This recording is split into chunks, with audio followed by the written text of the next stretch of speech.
Hello and welcome back to another one of my FPL videos. I of course am the FPL Train, and in this video we're going to be taking a look at what transfers we can make for the final game week of the season. So that means it's all about 1 week punts really.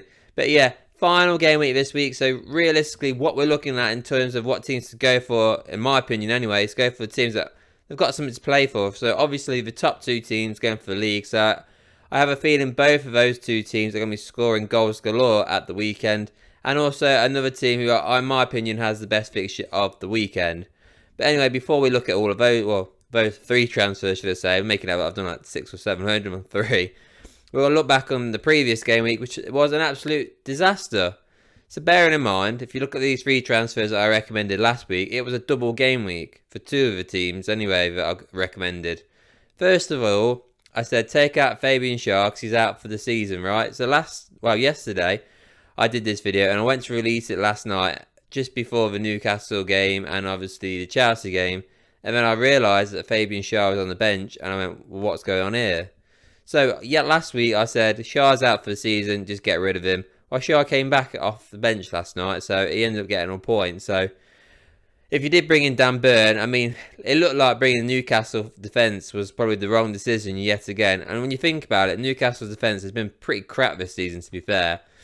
It's only their attacking strengths really have kept them where they are on the table. If their defence was bang on like it was last season, I do think they would have probably got top four again, but it didn't happen, and yet again they were disappointing.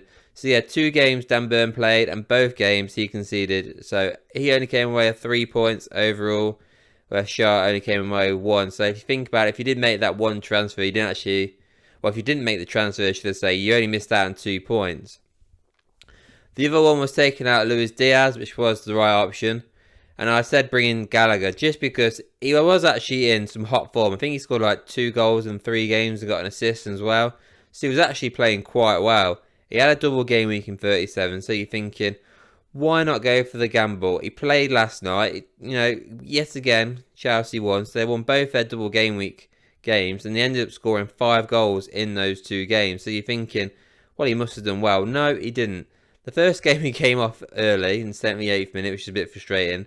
And then the second game, he did actually play the 90, but he didn't actually get any goals or assists. So in the end, it was a boring 3-pointer for Gallagher in the end. So yeah, that was really disappointing. And then obviously the last one was also shocking. So obviously it's always going to be a gamble if you got Ollie Watkins and I say take him out. And bringing Adebayo, you know, he plays for Luton. It's not exactly the most electrifying transfer to make, but I had my good reasons for it. Luton needed to win to stay up. They didn't win, he didn't score, and they've gone down, pretty much. Obviously, goal difference is what's keeping them going. Well, the points is what's keeping them going, but the goal difference is terrible. So, Luton are pretty much down. But yeah, that was absolutely shocking again. So yeah, 3 transfers, 3 absolutely shocking transfers. If you made any of those, sorry about that. I did make one of them, and yeah, I instantly regret it now. But yeah, absolutely stinker of that week. Hopefully, this final game week is a lot better. So the first transfer I've got in here, you could argue this is a boring one. I mentioned this one actually a few weeks ago with Edison. I own Edison myself, and I don't know about you lot who own him. I am sick of owning him. He actually did really well in the double game week. He got 13 points overall. So yeah, you got to be happy about that. But the fact is, he's constantly going off injured, man. Him and Alisson this season, they're meant to be the best goalkeepers we've ever had in the Prem, according to some people. Keep getting injured. I've never known anything like it. So yeah, he went off early again in the Man City game against Spurs. So he's a doubt for the last game of the season. I'm not going to lie, I don't think he's going to, well, I don't think he's going to play in game week 38, if I'm being honest. But luckily, everybody plays at the same time on the final game week of the season. So there is a good chance we will find out the team news before the deadline. So if he is out, it's a case of, well, who do you want to bring in? Now, I've got Ortega in here just because a straight swap, and Ortega was decent against Spurs when he came on, to be fair. He made some great saves to keep them, well, to keep the clean sheet and get the win. So he's, you know, an honourable mention. Well, he's probably the best option in my opinion, and he's dirt cheap. I think he's like 3.6 million as well. So, well, he is 3.6 million. I don't know why I've just said if, I think. I mean, I can clearly see it in front of me. Yeah, he's 3.6 million. He's absolutely bargaining as well. And if you look at, you know, making 2 transfers, I know some people want to bring Salah in for the final game of the season. That really costs up a load of money in your bank. So definitely worth looking at. Another player I'd recommend is the Spurs goalkeeper as well. just because he's got the best fixture on the calendar for this game week. So yeah, I recommend going for, should I say, Ortega. Just do a straight swap, why not go for it? There's no point dilly-dallying. Man City need to win anyway to win the league. They can't afford to drop any points, because if Arsenal do win by 4 or 5 goals, because the goal difference is 1 goal in it. So if obviously Man City do draw, Arsenal win 2-3-0. I think it's 3-0. I can't remember. 1 goal difference. They score 1-0. It's 2 goals different. They have to score 2-0. Oh, I'm going to have a brain fart here. But yeah, if Man City have to win basically in order to guarantee the title. But yeah, I definitely would go for Ortega if Ederson is out injured for game week 38. So then, the next transfer is straight into the midfield. I'm not doing a defensive change this week. I mean, you could argue goalkeeper is, but I'm not doing a defender change just because game week 38 is goals galore always. Nobody seems to care about defending in the final game week of the season, so you may as well just jump straight into the midfield. And where I've got Fernandez out for Odegaard. Now, Bruno did play last night. Obviously missed the first game of game week 37, but he did play last night against Newcastle. Played nearly 90 minutes, went off a little bit early.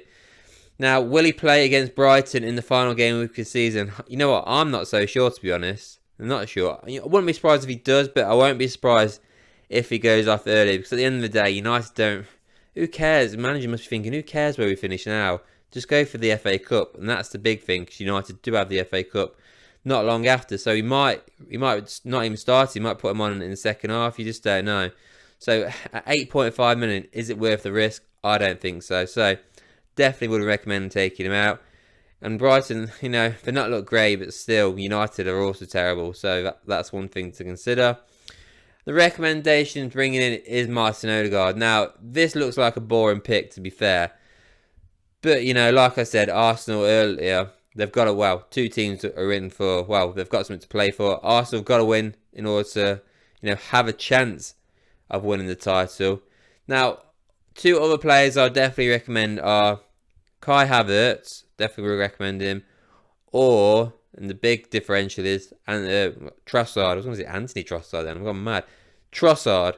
Now, Trossard's the one guy I wanted to recommend, but the problem is with him, because he's the guy that's been playing pretty much up front for a while now. He goes off really early, so it's really frustrating. So if Arsenal haven't scored after like 60 minutes, he could go off, and you've ended up having a stink there, and he's only got you 1 point. But on the flip side of that, he's going to be playing up front more than likely for Arsenal in game week 38. And if he gets a couple of goals straight away, you're absolutely buzzing, because he's barely owned right now, and he's somebody to look at. But I've got on here Odegaard.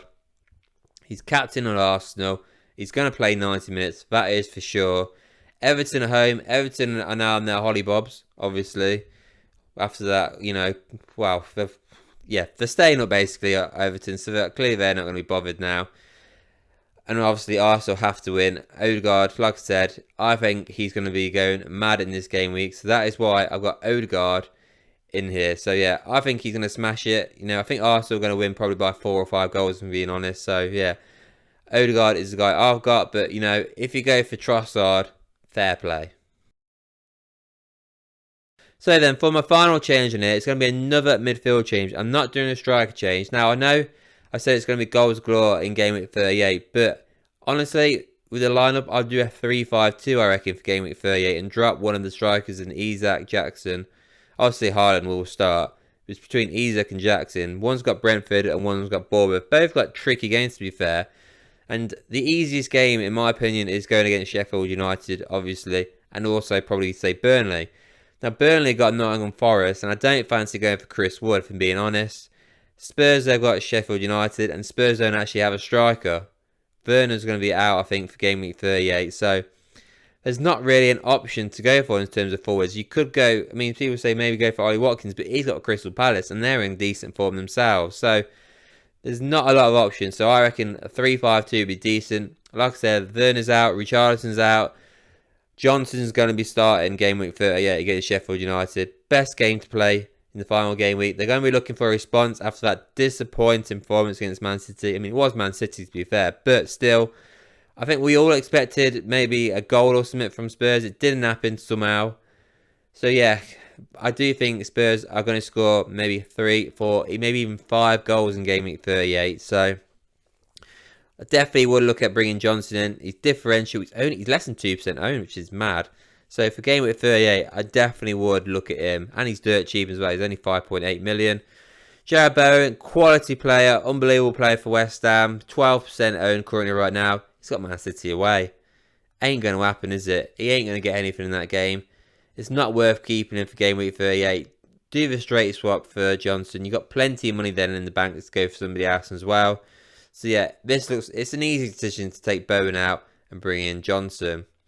So yeah, that is it. Those are the 3 transfers that I'm going to recommend for game week 38. Obviously, like I said, there are some gambles you go for, like a Trossard or somebody. Maybe include Kulusevski. There's not really a lot of other options. You could maybe look at some Liverpool assets, but even then, I think Wolves are a decent team, to be fair. And then Man City, you just don't know who's going to start for Man City, to be fair.